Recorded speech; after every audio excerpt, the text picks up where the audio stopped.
Welcome back to Sledgehammer Horror, guys. I'm Ken Sledge. And I'm Ashley Sledge. And let's talk horror. April Fools. Yeah, this is weird. All right, let's try this again. Welcome back to Sledgehammer Horror, guys. I am Ken Sledge. And I'm Ashley Sledge. And let's talk horror. So today we're doing our review on April Fool's Day 1986. We're going to tell you guys about the positives of the film, what we feel like are the negatives of the film, and our overall thoughts and spoilers of the film. Now, the film's 38 years old. Trust me, I know 1986 very well. So if you haven't seen it, go catch up on it, and then come back and check this out. Let's get to the positives.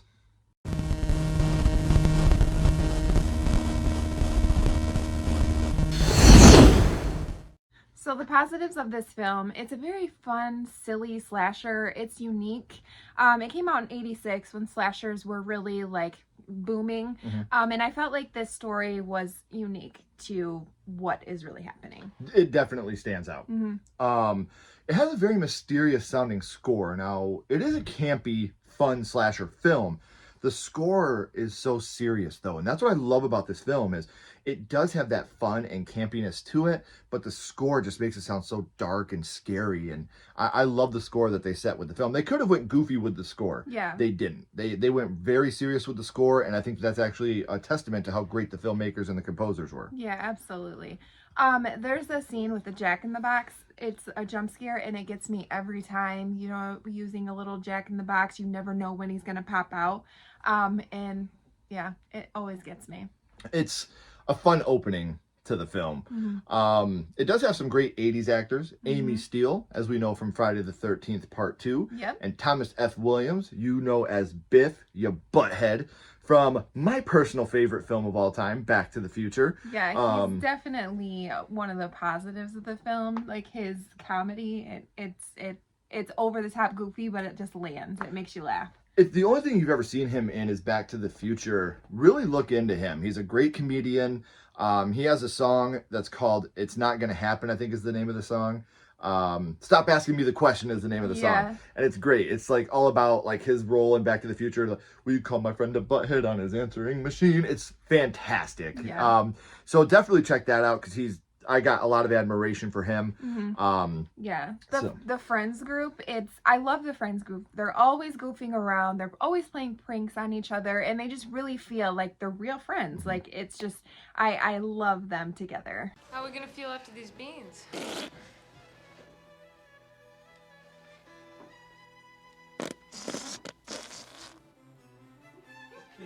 It's really good. Muffy, our main protagonist here, the way her character's mood changes makes you wonder what's really going on with her. She's happy to be with her friends, and then she gets all mysterious and seems to be avoiding them. Like, you're wondering what's really going on with Muffy through all this. Like, what does she have to do with what's going on here? She does such a great job from switching to like that happy-go-lucky friend to like, you know, like something's going on. Also the creepy painting with Muffy's head behind it. Oh my gosh, it's like you see the eyes through it. It's so creepy and I love it. Makeup throughout the film. You know, obviously 86, practical effects, practical makeup was definitely running things. Buck's face when he gets stuck between the dock and the ferry boat. Wow. Looks gnarly, but it does, looks good. Yeah, oh absolutely. It absolutely does.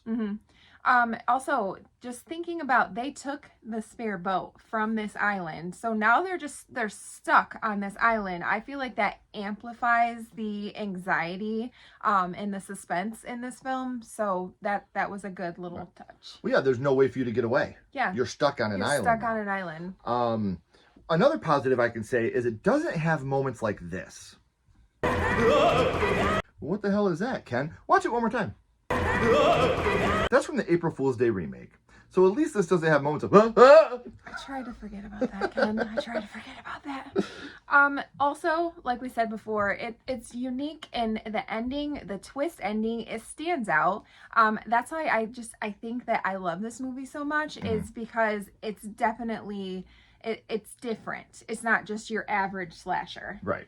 And if you want to know what the twist is, stick around for the spoilers. But first, we got to talk about some of the negatives of this film.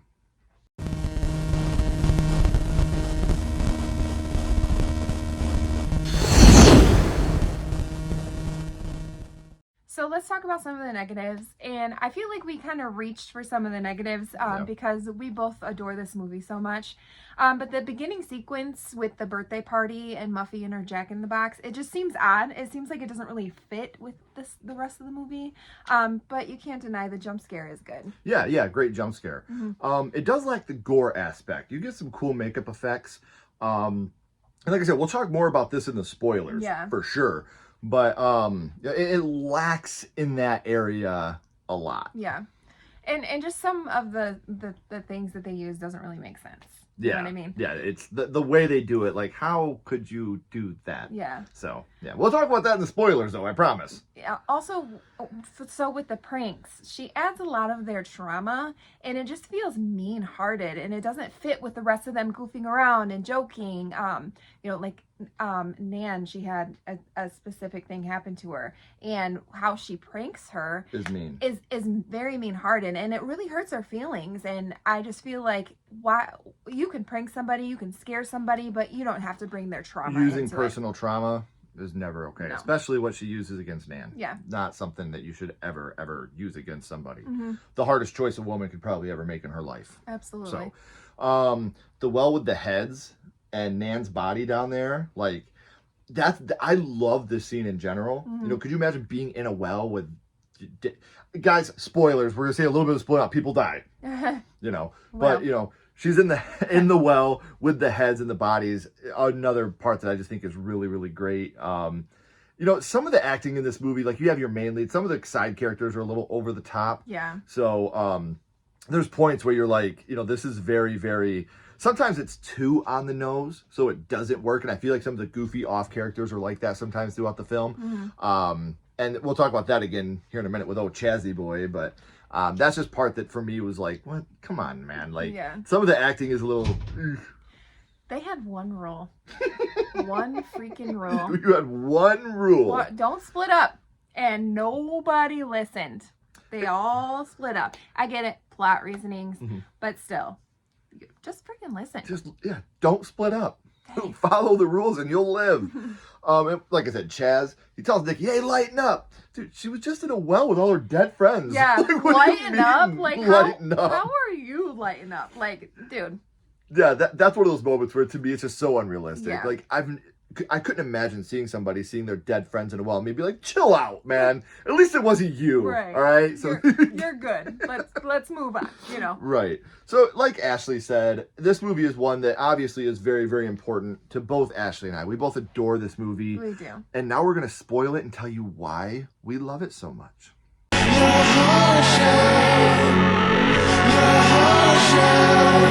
So, spoilers. In the beginning, we have a prank. We're throwing knives, and he throws a knife, and it actually stabs him in the stomach. And it looks real. He falls overboard. Yep, he falls overboard, freaks everybody out, and they're like, he pops up out of the water like, yeah. And it just, like, really? Yeah. Like, we're already starting off like this. Yeah. And then we were talking earlier about Nan. This is what we're talking about.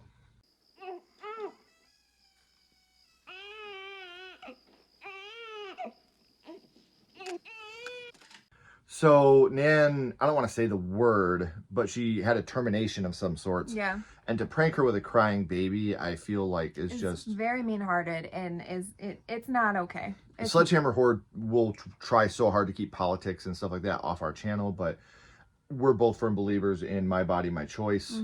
But it's still a choice that I've known people that it's haunted for a long time. And so to do that to somebody is just excruciatingly cruel. That's just not a prank that you do. No, that to me is off limits. You're hurting somebody. That's not a prank. That's just cruel. And that is one part. And again, I'm not saying the movie's bad for doing that. It really drives home how whoever's doing this will go to any lengths to get what they want in the end, which we'll find out about. But that to me was a little far. Yeah. If one of my friends did it, we wouldn't be friends. That's all I'll say. Yeah, for sure. You have Skip. He was taken from the boathouse, and then later on, you find him dead underneath the boathouse. It's kind of like swaying in the water, and you just see his dead body. it looks really good. Like it looks like he was dead in the water with, Yeah. the way his body is decomposing. Practical effects at their finest. Then we get Dead Nan and Chad's old little wee cut off. Anytime you watch a movie and a guy gets his wiener ripped off, it's a good movie. Even if he gets his wiener ripped off and thrown through another guy's head by a piñata, it's always a good movie if a guy gets his wiener ripped off. Plug. Bride of Killer Piñata is available on Tubi.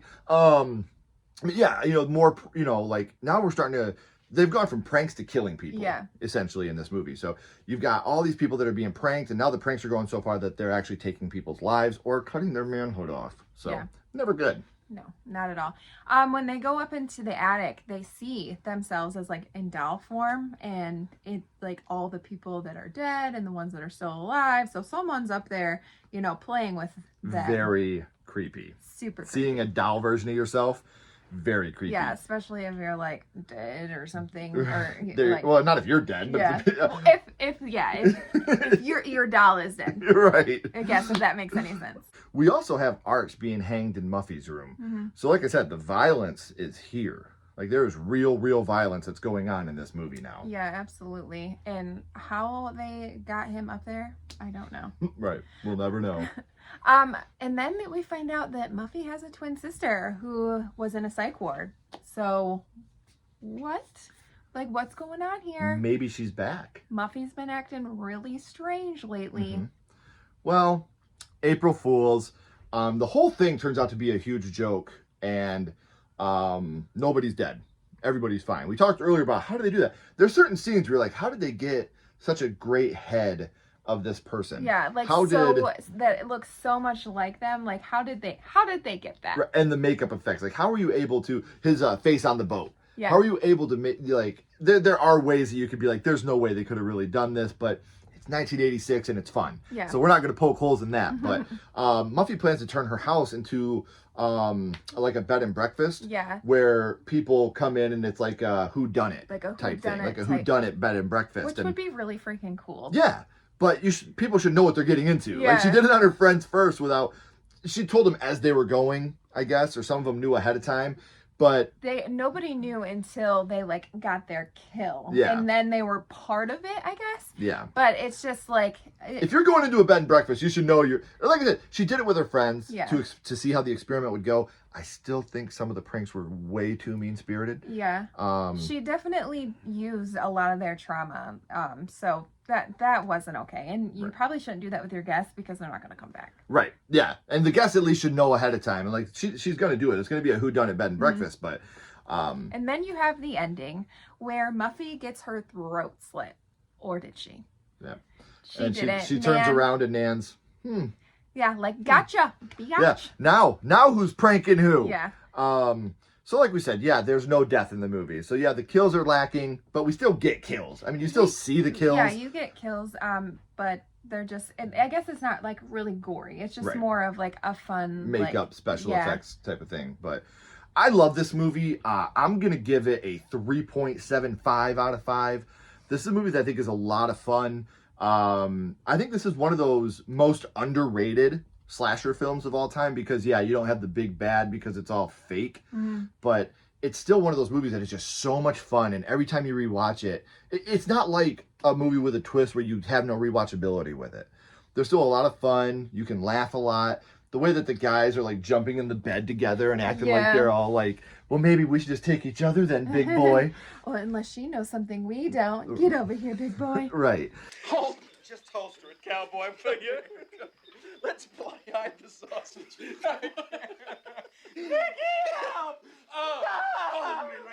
You feel like you're watching a group of friends that are just hanging out, having fun. And that's what I love about 80s films is they really, really feel like movies, especially like this, they're genuine and they're real. So the rewatchability of it for me is high. Like I said, 3.75 out of 5 for me. Yeah. I'm going to give it a 4 out of 5. This movie is very nostalgic. I remember watching this on a weekend with my best friend at her house. And just like, I just can remember the twist and I'm like, no way. no way, that's where this went. And I just, I don't know, I loved it ever since then. I was a really young girl, and so it's very nostalgic. And like you said, the rewatchability, we watch it every year, maybe more than once a year, because it's just a fun slasher. If you're watching this on the day of release, we're probably watching this movie right now because we watch it every year. And last year we did a versus on this movie and its remake. So if you want to check that out, I have it linked in the description. I also will have it at the end of this video. So all you gotta do is click on it at the end of the video if you want to see our thoughts on the original versus the remake. It does exist. It's there. I can give it points for it didn't beat by beat what this film did, but it didn't do anything really. So if you want to watch that versus, it'd be cool because you get to see us a year ago, see if we've gotten any better. But yeah, April Fool's Day I think is a movie that is a quintessential 80s horror slasher film. You're gonna have fun. It's very campy. There's lovable characters. I can't really say much else about the movie. So if you haven't already, guys, please like and subscribe. It helps to build our channel more than you know. And follow Sledgehammer Horror on social media. Our links are down in the description as well. And make sure you leave a comment. Let us know. What do you guys think of April Fool's Day? What do you think of the remake? Is this a movie that you would like to see a hard remake done today of? Not the last remake where they took its own story and put April Fool's Day on it. Would you like to see them retry this movie as a whole now? I know her opinion. Like I said, make sure you hit that thumbs up button. Make sure you're leaving us these comments. Let us know your thoughts on it. But until next time, keep talking horror. Stay who you are. And we'll see you guys soon.